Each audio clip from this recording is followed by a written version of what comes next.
VVK Vlogger อีพีสองเนาะหลังจากไปตลาดมาเนาะเดอะแก๊งกับมาครบยังแต่ไอโซเนาะเพิ่นว่ากำลังมาบ่มาจากเถื่อเนาะตอนนี้กำลังสิเคยโอ้ครบหน้าครบตาแรปเมืองหุ่นก็มาเนาะผู้ไทยโอ้ผู้ไทยโอ้แบงค์แรปเตอร์โอ้เท่แล้ววะเอาใส่เกือบคูกูอีกโอ้แจ็คก่อนหน่อยนึงโอ้ตาเจกับมาตาเจลดทุนเพื่องานหนีเนาะ ลดทุนเพื่องานหนีเนาะไอ้ดูได้จ้ะอันนี้ก็เจมโอ้เจมอยากออกโคเรียวเนาะโคเรียดองอันนี้แรปเปอร์เนาะถ่ายลูกลายสไตล์คริสบาวคิสบาวนั่นคิสบาวอันนี้ลิสบาวอันนี้เนาะนี่คิดคือกันเลยคิสมัสเนาะอาเชอเลโอเออีโอการนี่เคยเขาก็ต้องออกมาเนาะลำโพงเด้มีแต่ศิลปินอยู่ในห้องเอาก็ได้โอ้หูดองงามแท้เบียร์ดิเบียร์มาเนี่ยถือเบียร์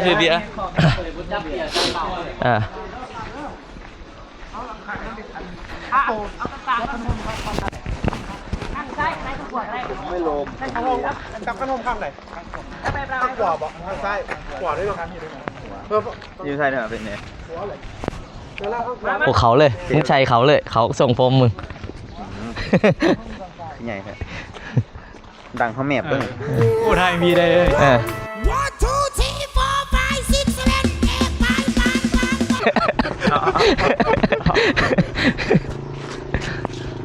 อาถาเรื่องเนาะโอ้ใช่เป็นดำเนาะอาจจะบ่าวยางไปใช่น่ะ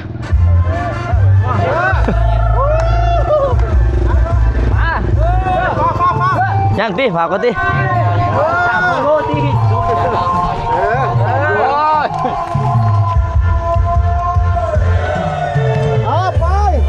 ถามบักเจ็บเอาเบียร์มาอยู่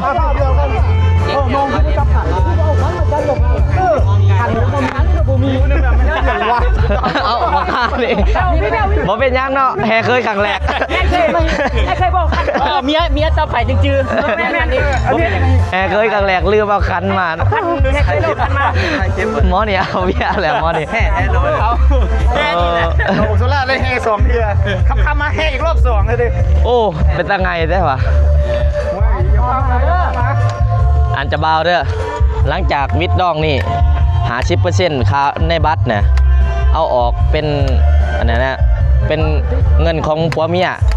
ส่วนอีก50%เอามาเฮ็ดทดทางเด้อเพื่อโอ้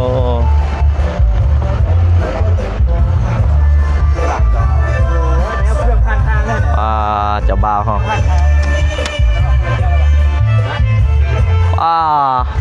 เปลี่ยนลุกเลยเนาะ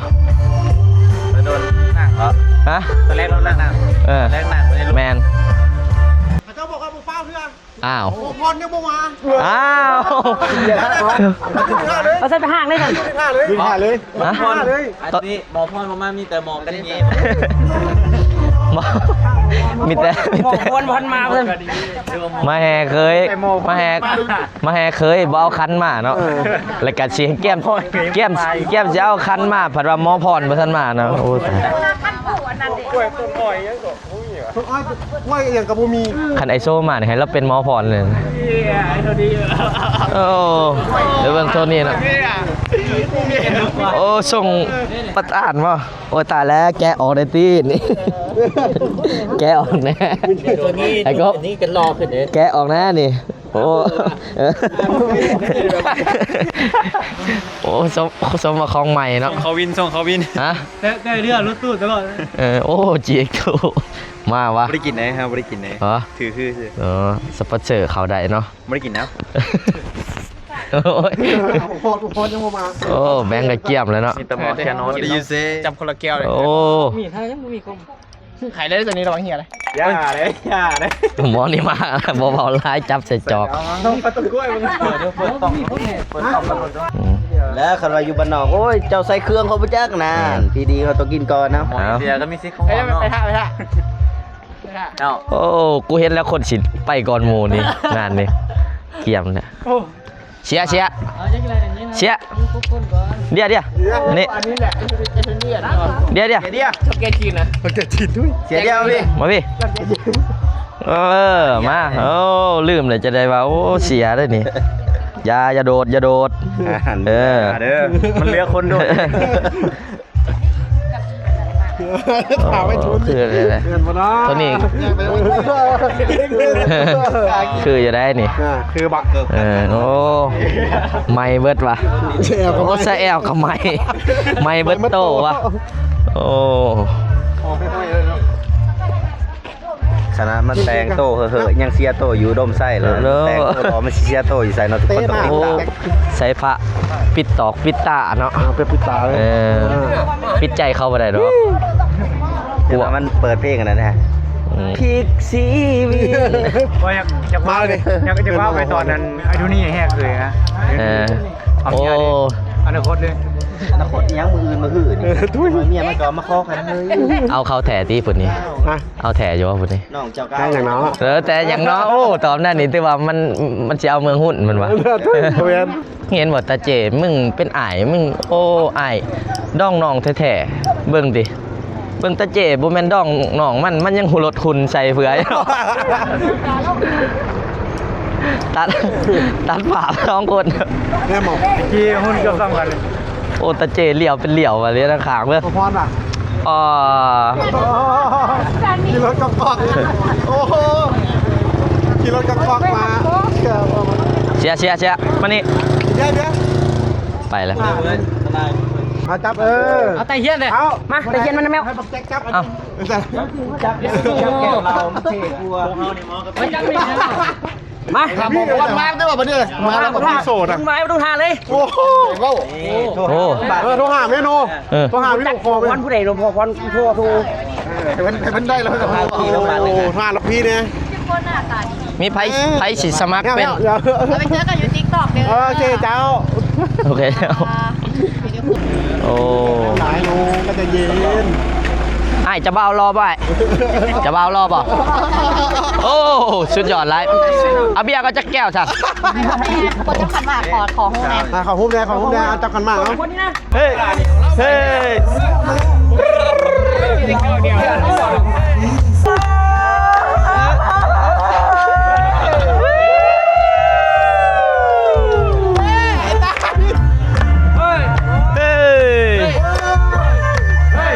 ลิกาชิตโอ้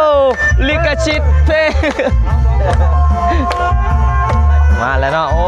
ประตูเงิน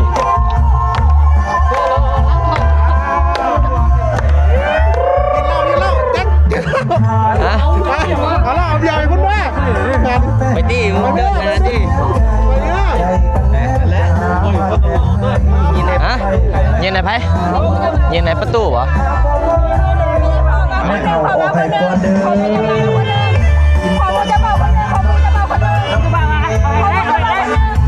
บักแจ็ค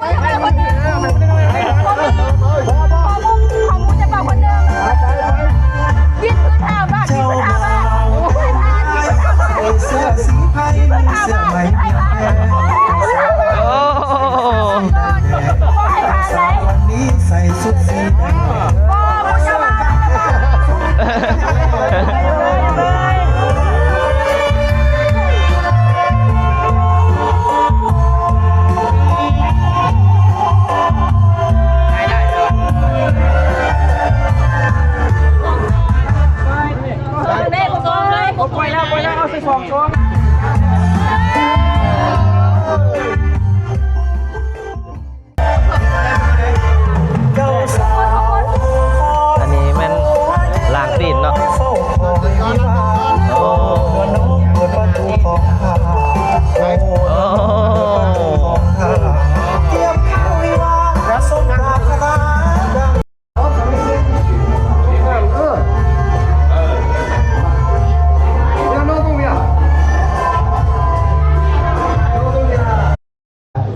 โทนี้มาโอ้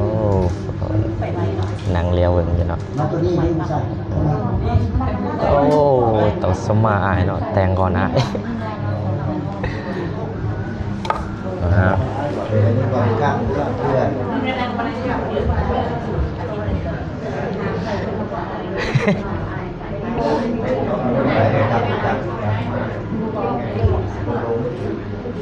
โอ้เลยน้องนุ่ม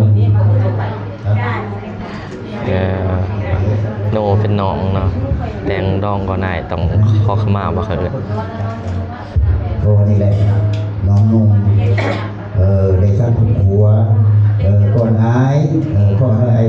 สุขภาพเข้มแข็งห้าวห้ามพ่อให้อายบางอย่างบัดกรรมเขาน้องเขานมเขาลูกเขางานพ่อให้เป็นพวกเดียวเลยที่พวกห้ามมีพวกขึ้นมีเงินให้ได้ใครดีเดี๋ยวพวกเขาได้ทางของผ้าเดินห้าทางหลังจากแห่เคยแล้วเนาะเขางานบัดนี้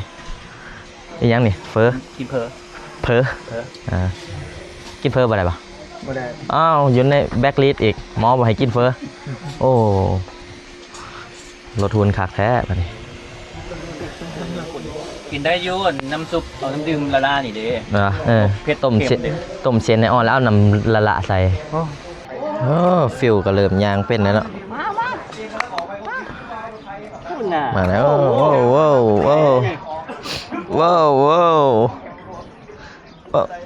เกลือบ้าง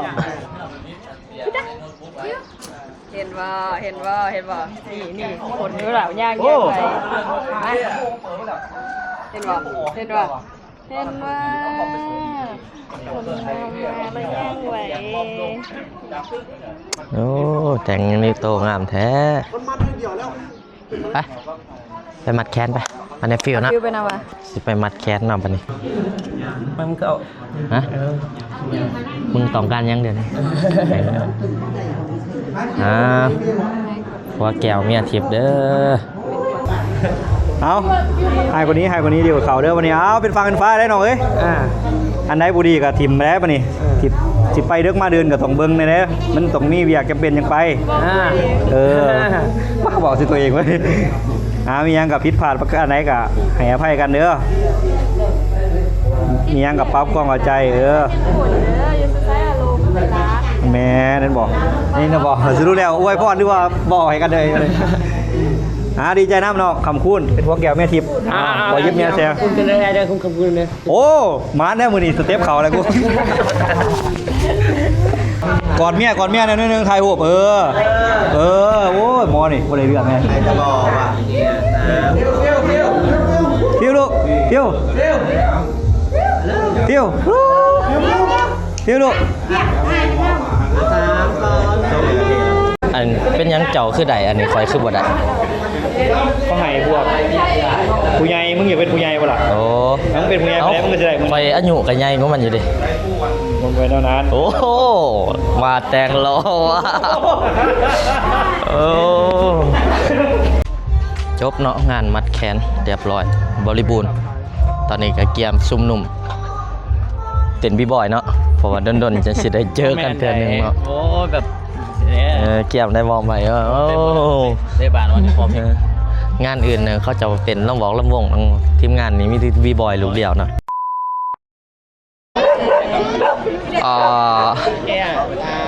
ชินเจ้าเอาเลยน้องเลยแต่เจคือเบียดเนาะเหมือนโอ้โหโอ้บิ๊กปอมก็มาแล้วเนาะโอ้ถ่ายถึงจังหวะเพลงปิดเนาะสวัสดีเนาะสวัสดีทุกคนเด้อยินดีน้องแหวเด้ออยู่มาถึงปีได้เมียแล้วจัดไปเนาะโอ้จะบ้าก็จะสาวยืนถ่ายหูบเนาะมาถ่ายหูบรวมเนาะ